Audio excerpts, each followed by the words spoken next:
नमस्कार विद्यार्थी मित्रांनो, या ठिकाणी आपण समांतर रेषा व छेदिका हे प्रकरणावरील आपण 2.3 हा सर्व संचाला आपण परवापासून सुरुवात केलेली आहे।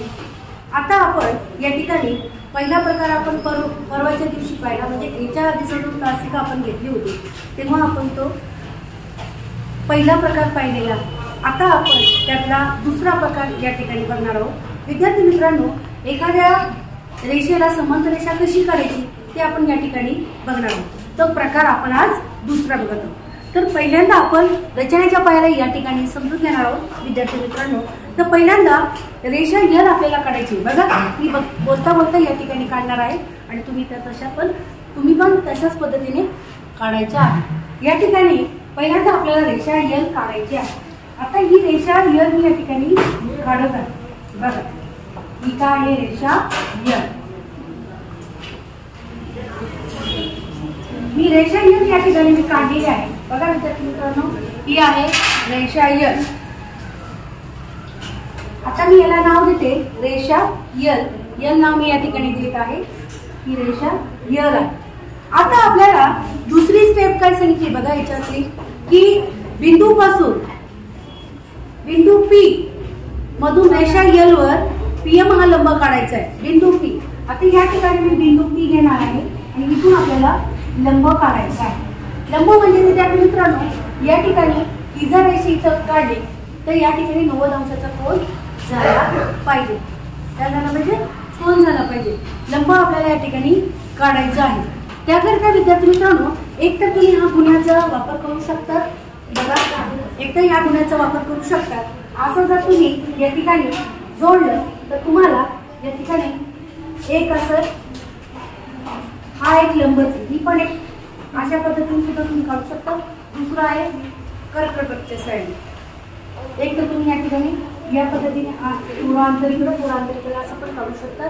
विद्यार्थी मित्र, पण आपण सध्याचा हा एक प्रकार इथं बघत आहोत। बघा, अशा पद्धतीने तुम्हाला टी बिंदू घेऊन या ठिकाणी अशा पद्धतीने लंब काढायचा। आता आपण हे आपल्याला काढायची समांतर रेषा, त्याच्यामुळे मी अशी रचना केलेली आहे।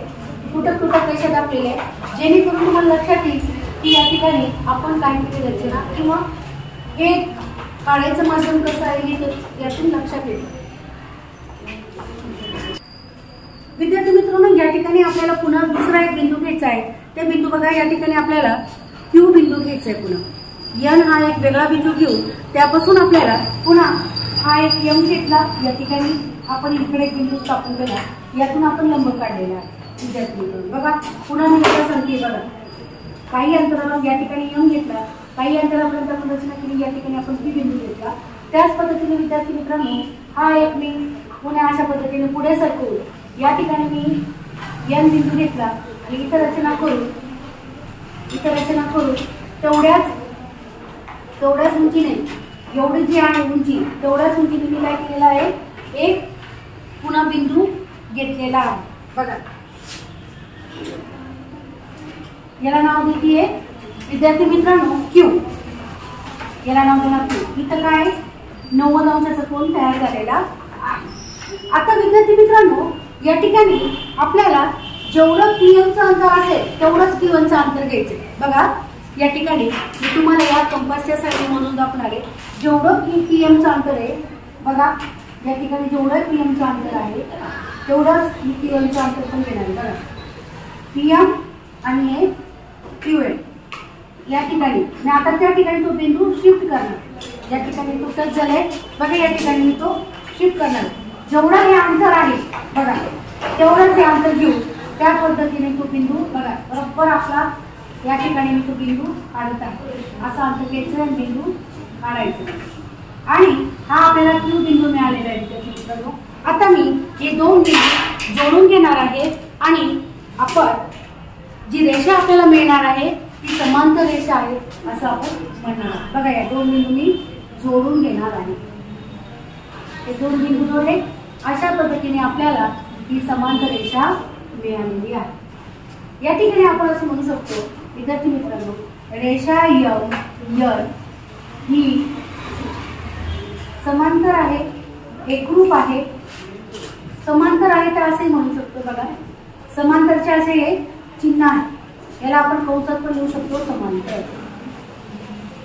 इथं आपण लिहू शकतो रेषा PQ, रेषा PQ.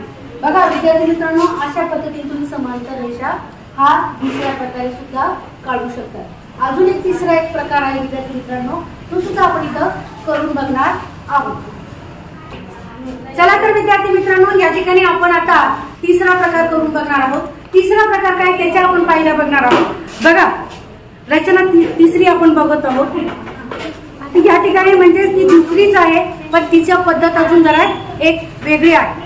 त्याला आपण तिसरी पद्धत सुद्धा म्हणू शकतो या ठिकाणी. चला तर विद्यार्थी मित्रांनो, या ठिकाणी आपण तिसरी पद्धत म्हणजे याच पद्धतीची दुसरी पद्धत आहे. ती दुसरी पद्धत जी आहे ती दुसऱ्या थोड्याशा पद्धतीने आपण सांगण्याचा प्रयत्न केलेला आहे. ती पद्धत आपण या ठिकाणी बघणार आहोत. थोडक्यात आपण त्याला तिसरी पद्धत या ठिकाणी म्हणू शकतो. बघा विद्यार्थी मित्रांनो, रीत जी आहे या ठिकाणी बघा काय सांगितलंय की दिलेल्या रेषेला समांतर रेषा जर काढायची असेल, दिलेलं काय बघा, दिलेल्या रेषेला दिलेल्या अंतरावर समांतर रेषा काढली. दिलेल्या रेषेला दिलेल्या अंतरावर समांतर रेषा काढली म्हणजे ते सांगतील तुम्हाला किती अंतरावर तुम्हाला समांतर रेषा काढायची आहे. समजा एक रेषा तुम्ही काढली आणि त्याच्यापासून जर तुम्हाला सांगितलं 5 सेंटीमीटर असलेल्या अंतरावर तुम्हाला रेषा काढायची, तर तुम्हाला ते अंतर समांतर रेषा काढत असताना ते अंतर ठेवावंच लागणार. त्या 5 सेंटीमीटर नंतरच तुम्हाला दुसरी समांतर रेषा काढायची. तर त्याच्यासाठी आपण सुरुवात करूया. त्यासाठी आपण या ठिकाणी पहिल्यांदा रेष काढणार आहोत. रेषा L. बघा या ठिकाणी रेषा L मी काढत आहे. रेषा L मी काढत आहे. रेषा L या ठिकाणी काढत आहे.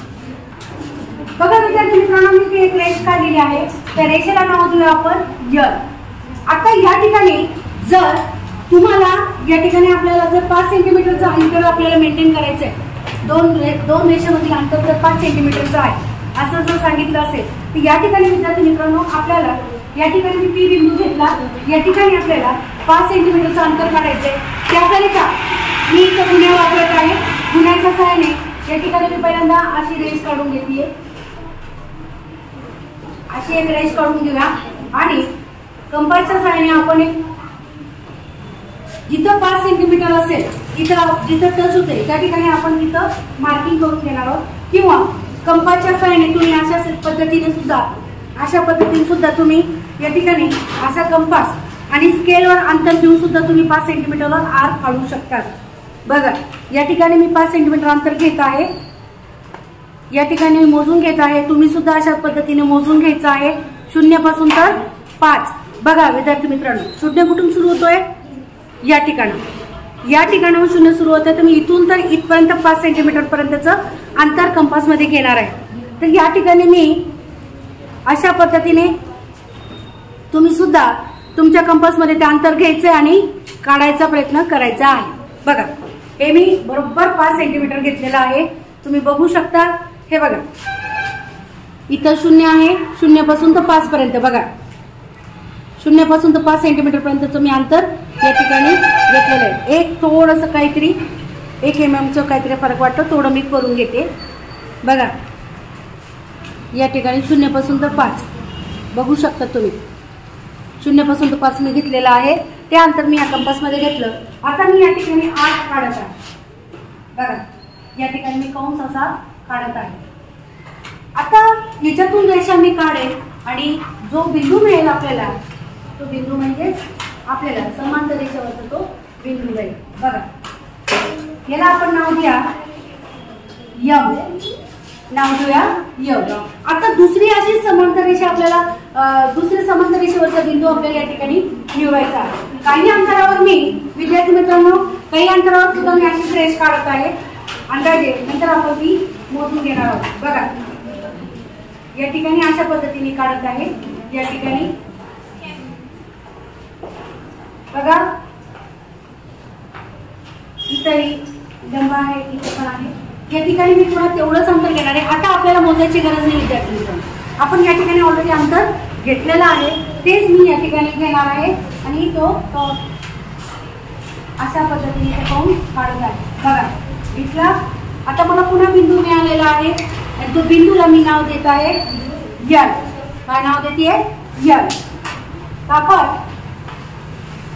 यल बिंदू नाव देऊया आणि आपल्याला दोन बिंदू आता या ठिकाणी मिळालेले आहे यम आणि यन. आता या दोन बिंदूंना मी जोडून घेणार आहे. यम आणि यन बिंदूला जोडून घेणार आहे. या ठिकाणी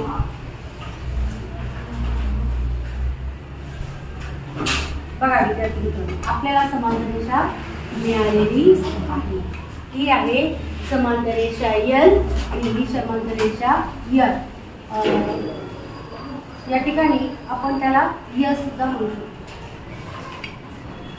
या ठिकाणी समांतर रेषा काढलेली आहे यस आणि यल. जेव्हा आपल्याला अंतर किती दिलं होतं विद्यार्थी मित्रांनो 5 सेंटीमीटर. इकडचं अंतर किती आहे 5 सेंटीमीटर. आता कुठेही तुम्ही जर मोजलं तर तुम्हाला अंतर किती मिळणार आहे 5 सेंटीमीटरच मिळणार. इथून पुस्तक जर पाहिलं या दोन समांतर रेषामधील अंतर जर पाहिलं तर तुम्हाला 5 सेंटीमीटरच मिळेल. अशा पद्धतीने विद्यार्थी मित्रांनो जर आपल्याला ठराविक बिंदूपासून ठराविक अंतरावर जर समांतर रेषा जर काढायची म्हटली तर या पद्धतीने आपण काढू शकतो. तर विद्यार्थी मित्रांनो तुम्ही अशाच पद्धतीने करून बघा आणि